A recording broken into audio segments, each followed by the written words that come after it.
Hanep, hanep. This is na episode number 9 ng season 1. Hanep, hanep. Bakit po hanep, hanep? Kasi marathon recording po yung ginagawa ko ngayon. No? From episode number 7, 8, tas ngayon 9. At later, yung 10. So, apat na episode, no? Sunod-sunod ang recording, marathon recording. Andito po ako sa sikat na coffee shop, no? Or hindi pala sikat, or I don't know, no? Sikat o hindi sikat. Basta nandito po ako sa isang social na coffee shop, Cafe Giovanni Piña, no? Ito po yung cup nila. Yan, Cafe Milan Social, no? Coffee, coffee cup social. Nandito ako sa lugar nila nag-taping o recording. Pasensya na sa lighting, medyo maliwanag kasi ano yan hapon, no? Hapon kaya maliwanag. Pero maganda yung view. Pagka nandito po kayo in person, makita mo magandang view. So, this is episode 9. Kadugtong po to ng 7 at saka 8. Sa 7, pinag-usapan ko lagi sa huli ang pagsisisi. And then sa 8, walang tutulong sa iyo kung di ikaw mo, sarili mo, yourself, walang iba. And then itong episode 9, no? Episode 9 ng season 1. Yan. At the end of the day, it is your mindset, no? Nasa nasa kokote natin lang naman ang power para magkaroon ng pagbabago, no? Sa ating buhay, lalong-lalo na sa buhay pinansyal. O siya nga pala, no, bago ko makalimutan, you're watching Manhattan Dreams Come True channel sa YouTube, no? Ito po ay isang educational and entertainment channel para sa mga OFW. At maiksi lang lahat ng episode, no? Kaya huwag kayo aalis. Lahat ng episode 10 to 12 minutes lang, no? Hindi mahaba. And then at the same time, no, total nandyan na kayo, please like, follow, and subscribe to this channel para lagi po kayo updated sa mga topics, no? Yun, itong this is episode number 9 ng season 1, no? Balikan nyo din yung episode number 1, importante. And then all the other episode, lahat naman importante. And then mapapansin nyo sa comment section yung link ng messenger ko para makausap nyo ako kung gusto nyo mawala sa sumpa, kung gusto nyo ng pagbabago, if you want me to teach and assist you para maging real future millionaire po kayo. Okay? Kasi dami kong lumapit sa akin kasi mga kaibigan kakilala ko, lalo na mga OFW, no? Iba-ibang detalye, pero isa lang kwento. Pare-pareho silang may money problems, no? Baon sa utang, kaliwat kanan expenses non-stop. Pagka may emergency, hindi alam kung kanino kukuha ng malaking pondo. Alam mo na, tapos ang kain sa tuka, walang ipon. Yon. So in this episode, I will reveal to all of you na nasa mindset lang natin, mindset kokote natin, no? Ang power to change. Yung sa episode 7, nasa huli ang pagsisisi. Wag natin paabutin 'yan kasi pagka talagang kayo ay tumanda, sakitin, mahina na, etc., wala na. At sa episode 8, sabi ko nga, walang tutulong sa iyo kundi ikaw. Huwag yun na hintayin na may problema ka na sa akalang kikilos. Ngayon pa lang, umpisahan mo na. Huwag mo pabayaang ma-impluwensya ka ng anak mo, asawa mo, magulang mo, kapatid mo, kamag-anak mo o kaibigan. Lahat sila, majority sa kanila, negative. No? Pag sinabi kong negative, negative ang thoughts nila, negative thinking. Kaya, lahat kayo, nahihirapan. Kailangan natin ng meron kang mga tinatawag na tao na nakapalibot sa iyo ng mga positive thinkers, yung mga may action ba, yung mga positive ang thoughts, thinking na tutulong sa iyo, teach you and assist you. Ako man, I have mentors, no, yung mga expert, no, teach and assist me, to become a future millionaire, no, mapura mga money problems ko, mawala ako sa sumpa. Kayo man, kailangan nyo din yan, no, kasi sa akin, I believe that God wants us to be prosperous. Ayaw ng Panginoon na tayo ay nasa kahirapan. Pero kadalasan tayo din ang dahilan kung bakit tayo nasa kahirapan. Yung iba sa atin, pagka naka-abroad lang, kumikita na ng dollars, winawaldas yung pera. No?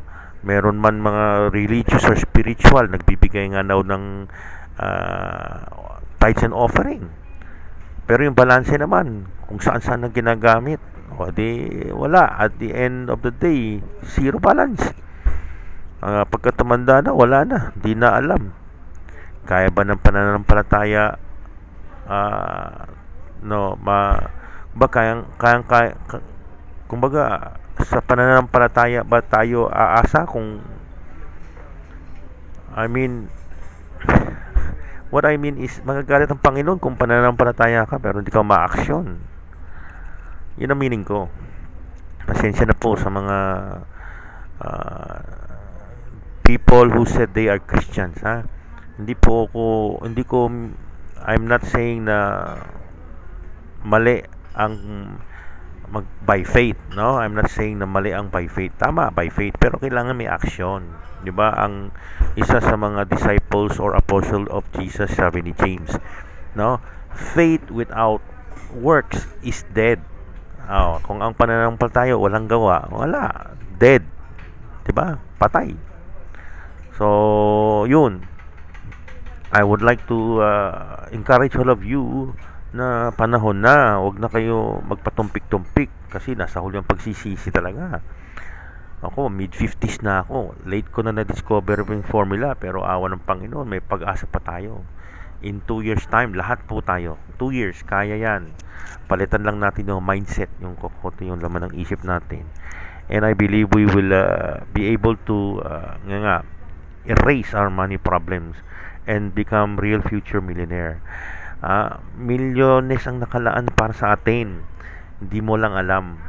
Ako, I will teach and assist you para makuha ang millions. Marami po kasing kumpanya at mga mayayaman na nagbibigay ng pera, no? At ang iyong ambang lingkod have access, no? May access po ako diyan. So that's why I want to teach and assist all of you. Huwag po kayo patumpik-tumpik. Huwag po kayo hayaang tawag doon.